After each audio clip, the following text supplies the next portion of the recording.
ભગવાન શ્રી હરિ કહે છે કે હે સંતો ભક્તો, એકાદશીનું વ્રત છે ને એ અમારે આશ્રિત ભક્તજનોએ અવશ્ય કરવું, અને એ પણ ભક્તિ ભાવપૂર્વક કરવું, શ્રદ્ધાએ યુક્ત થઈને કરવું. શિક્ષાપત્રીમાં પણ શ્રીજી મહારાજે આદેશ કર્યો છે. શું કહ્યું? અમારે આશ્રિત જે ભક્તજનો એમણે એકાદશીનું વ્રત તો અવશ્યપણે કરવું જ, આવી શ્રીજી મહારાજે શિક્ષાપત્રીમાં આજ્ઞા કરી છે. એકાદશી નામ સર્વેશામ કર્તવ્યમ વ્રત માદરાત. સર્વે એકાદશીનું વ્રત છે ને આદરપૂર્વક કરો.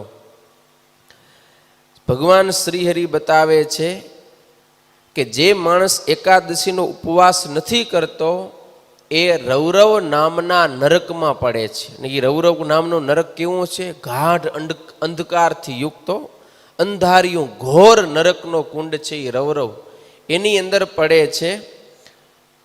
યાની કાની ચ પાપાની બ્રહ્મ હત્યા સમાની ચ અન્નમાશ્રિત્ય તિષ્ઠંતી સંપ્રાપ્તે હરિવાસરે.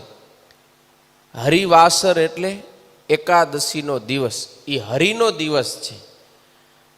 તો એકાદશીના દિવસે શું થાય? આ જગતની અંદર જેટલા કંઈ પાપ થાય, નાનું મોટું પાપ બ્રહ્મ હત્યાની સમાન, અરે પંચ મહાપાપ એનાથી નાનું કે મોટું ગમે એવું પાપ હોય, પણ એકાદશીના દિવસે આ બધુંય પાપ છે ને એ અન્નમ આશ્રિત્ય તિષ્ઠંતી.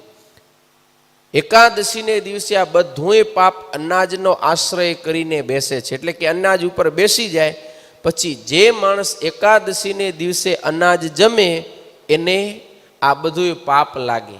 એટલે એમ કહેવાય કે એકાદશીને દિવસે જે અનાજ જમે એ અનાજ નથી જમતો, પણ કોળીએ આખા બ્રહ્માંડમાં થતું પાપ જમે છે.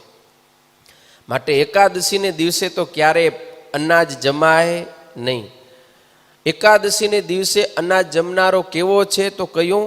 માતૃહા પિતૃહા ચૈવ ગુરુહા સચ ઉચ્યતે.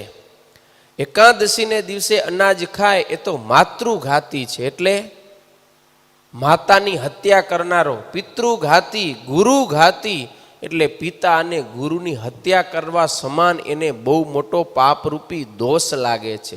એટલે એકાદશીના દિવસે તો ક્યારેય પણ અનાજ જમાય નહીં. શાસ્ત્રની અંદર આપણે જોઈએ ને તો નાનું મોટું કંઈ પણ પાપ થઈ ગયું હોય ને એનું પ્રાયશ્ચિત બતાવવામાં આવ્યું છે.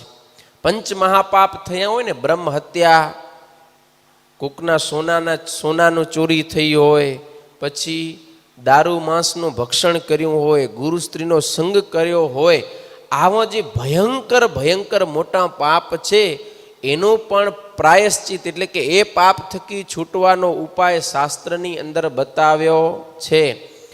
પણ એકાદશીના દિવસે જે અનાજ જમે એનો જે પાપરૂપી દોષ લાગે એના થકી છૂટવાનો કોઈ ઉપાય ધર્મશાસ્ત્રની અંદર બતાવ્યો નથી.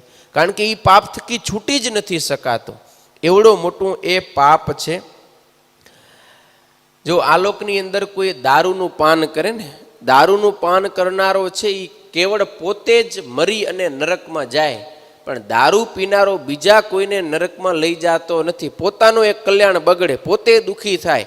પણ એકાદશીને દિવસે જે અનાજ ખાય છે એના પૂર્વજો તો જો સ્વર્ગમાં ગયા હોય ને તો ત્યાંથી પણ ખેંચી અને નરકમાં પાડનારો થાય.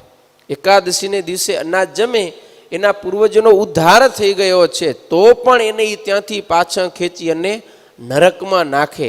આટલો મોટો એકાદશીને દિવસે પાપ ખાનારને દોષ લાગે છે. એટલા માટે ભગવાન શ્રી હરિ કહે છે મનુષ્ય માત્ર આ એકાદશીનું વ્રત તો અવશ્ય કરવું.